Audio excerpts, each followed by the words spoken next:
Hi guys, my name is Munirat Antoinette Lecky, popularly known as Anto Lecky, and you are watching Accelerate TV's The Cover.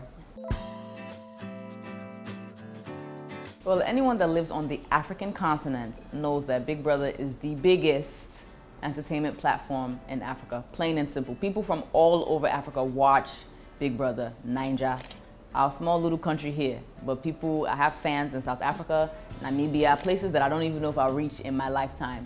People know me there, so why not? I mean, Big Brother exposes you to the world. And yeah, I know, for me, I had I won't say difficulty, but I did think about it because lots of people see Big Brother as, see these kids misbehaving on TV. That's kind of the vibe that people give Big Brother, but it's really not. It's really what you decide to go in the house and do and what you decide to take out of the house.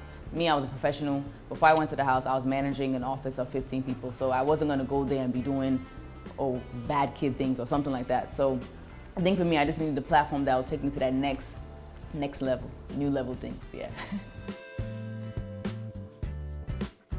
There were a lot of people there.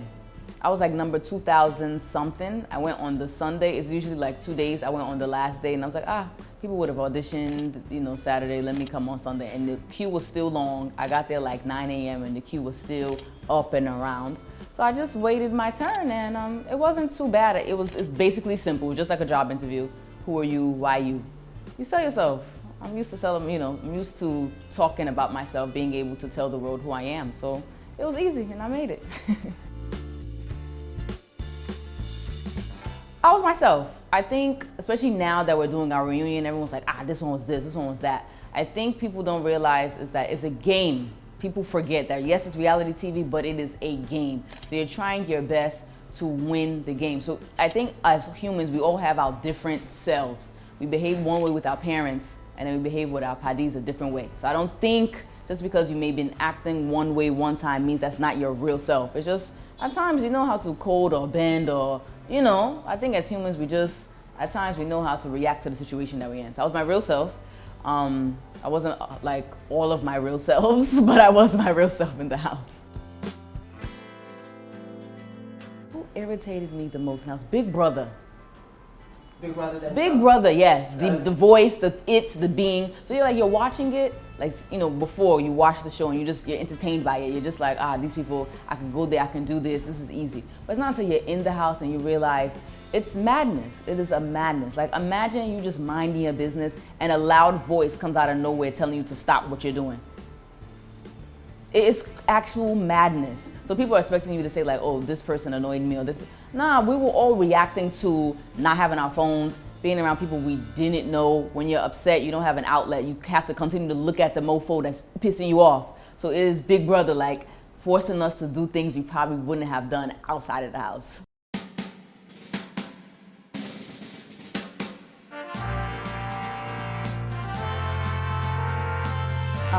People need to be very cautious of this thing, stardom or fame. It comes with a lot more than what you see. I think people don't realize Instagram and Twitter, that's everyone's, an entertainer's office. That's our work. Our work is to present ourselves in a certain light. So most people are not gonna go on there and be I'm having a bad day or I'm not making money. We just saw the YJ video that came out. She's talking about how the investment is, even no matter how much she's investing, is not enough and she wants to quit music. People are there abusing her. She's crying about her craft, something she loves. Something that she loves. And people are saying, why would she be crying? She's not Tiwa Savage, she should work harder.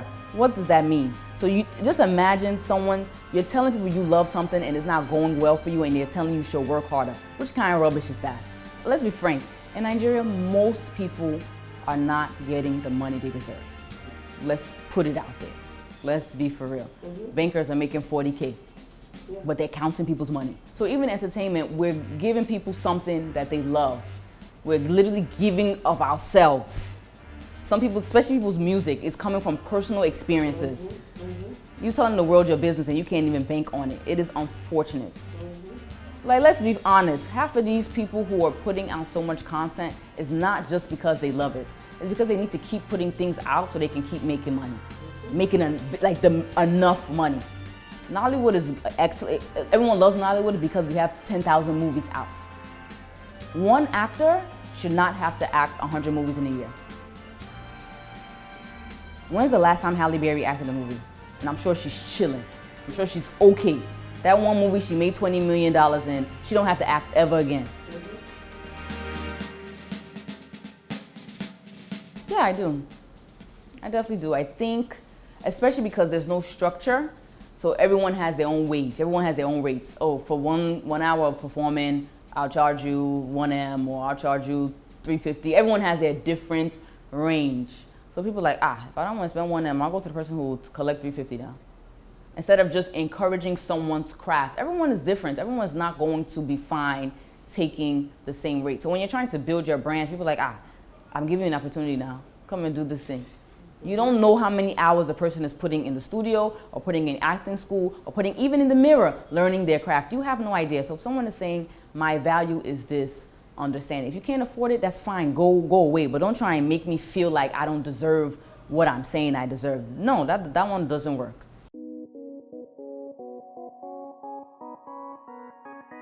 Why did I want to come to Nigeria? Because the difference between Nigerians and Americans, or Nigeria and the US, is that hustling spirit. That's what makes Nigerians Nigeria.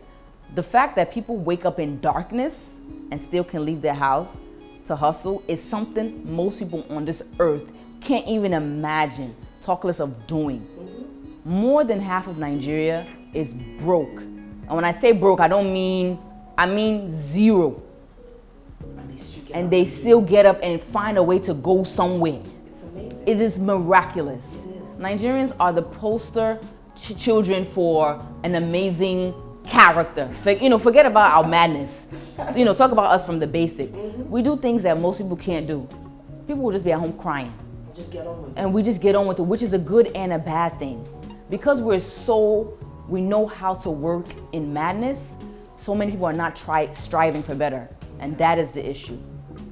So yeah, I came to Nigeria hoping that I can use some of my small book knowledge, some of my small compassion for the world to help society. It's not going as easy. Please, I'll be lying if I act like I don't want to go back. I think about it all the time. Like, let me just go back to where I was coming from. What am I doing here? But it's just that I have something inside of me that no, I see enough Nigerians who want better. So let's just, us that want something good, let's just be continuing to do our thing. Each day we'll add one more person to our WhatsApp group. We'll get there. I think we'll get there. So I think it's one of those things.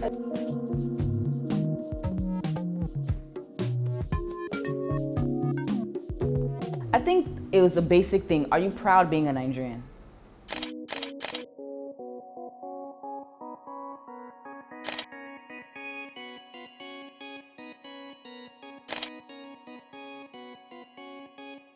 To us about your hair products. Woohoo, my baby, my child. So growing up, I always loved hair. In my house, was like 4 girls plus my mom. We just always did our hair.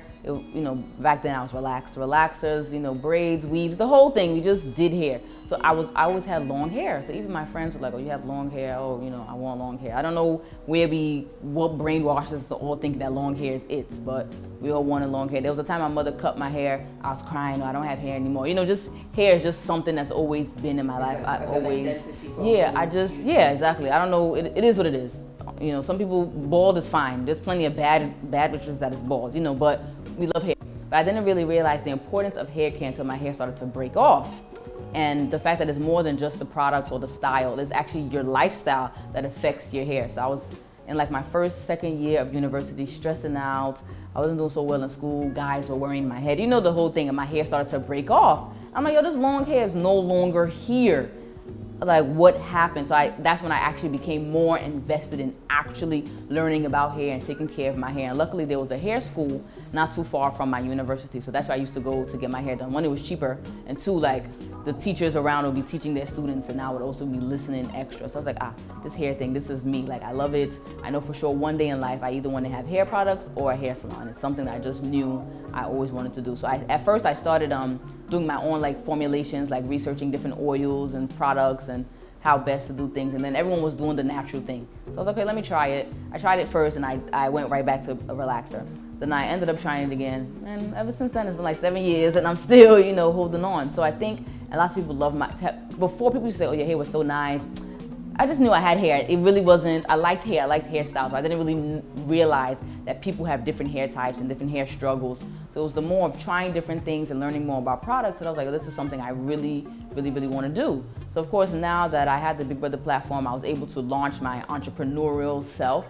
It's been an experience. One is, I am an entrepreneur now. I don't have the 9 to 5 anymore. So every hustle is the hustle. I'm looking for money left, right, center, everything. So then of course you're launching something. So I've learned it's not just based on the hype, based on I'm Anto from Big Brother with the nice hair. It is more of the actual strategy. Is your product actually good? Is it worthwhile? Who's gonna buy it? What are you doing to convince people to buy it? And lots of times people will say, oh, we've sold out. And everyone thinks that is the selling out that is the thing. Like, oh, my product needs to sell out. My product hasn't sold out. Why? Because it was manufactured in China. So an actual chemist came up with formulation all the way down from the exact ingredients, the precise amount of ingredients to the packaging. My product is, I consider it a luxury product. I want people to see my product and look at it and see that it looks like the Shea Moistures and the Cantus from, outside of Nigeria. We know with lots of Nigerian products, they may look good, but the packaging alone is not. For me, I just wanted something that looks sexy. I can't lie. I wanted something that looks amazing. So yes, it is China that we came up with the formula, everything. So we had to ship it all in. And China, they have MOQ. So, for hair products, it's like 1,000 pieces. So you have to purchase. So I have about, we brought in about 2,000 pieces of products into Nigeria. So no matter who you are, you're not going to, unless you're Kylie Jenner, you're not going to sell out of 2,000 products in one day. So, I may be exposing people's business. But if someone is telling you that they've sold out, it is probably because they've made maybe 100 max. Let's just keep it real. They probably made 100, 200, maybe even 500 max, but no one was hitting 1,000. If you're selling out 1,000, you must belong to the Kardashians. So I think we just need to be honest about what it is. So yeah, I'm selling. I'm not selling. I'm selling, but we haven't reached the 1,000 mark. But one day I believe that we will because people are actually buying the product. Stay focused on your studies. I won't lie. Finish school. Do something. Even if you don't want to go all the way through and do engineering, have something on paper. Where we are in Nigeria is you need education. You can still be a creative and go to school though. You can still do music and go to school. It may not be as easy, but please have something to fall on. We are hopeful that Nigeria will get somewhere, but we don't know. So let's look at what is on ground today. Have that backup plan, do that NYSC. Even you see how artists are doing NYSC now. Are they stupid? My name is Anto, and you just watched my cover on Accelerate TV.